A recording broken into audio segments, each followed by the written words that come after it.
গাজা উপত্যকা, যেখানে আন্তর্জাতিক আইন বিধিনিষেধ উপেক্ষা করে বর্বর সামরিক আগ্রাসন অব্যাহত রেখেছে ইসরায়েল। মার্কিন প্রেসিডেন্ট ডোনাল্ড ট্রাম্পের আহ্বানে বিমান থেকে গোলাবর্ষণ বন্ধ হলেও চলছে স্থল অভিযান। গাজা সিটি সহ দক্ষিণাঞ্চলের কথিত নিরাপদ আশ্রয়স্থল আল মাওয়াসি শরণার্থী শিবিরেও হামলা চলছে বলে অভিযোগ বাস্তুচ্যুত ফিলিস্তিনিদের। এর মধ্যে গাজায় এখনই যুদ্ধবিরতি কার্যকর হবে না বলে রোববার সাফ জানিয়েছে ইসরায়েল। সরকারের মুখপাত্র জানান, প্রতিরক্ষার উদ্দেশ্যে সামরিক অভিযান অব্যাহত রাখবে সেনারা।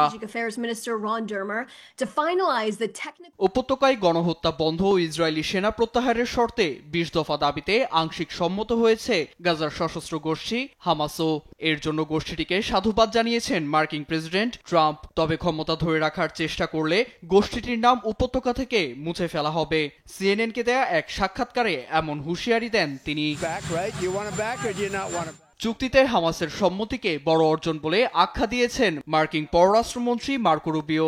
চলতি সপ্তাহে যুদ্ধবিরতি প্রসঙ্গে সমঝোতায় পৌঁছানো সম্ভব বলে মত তার।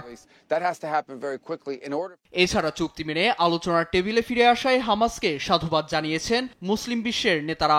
এমন পরিস্থিতিতে মিশরের রাজধানী কায়রোতে আলোচনার জন্য এক ছাতার নিচে জড়ো হয়েছেন 11 দেশের পররাষ্ট্রমন্ত্রী। রয়েছে হামাস ও ইসরায়েলি মধ্যস্থতাকারী দলও।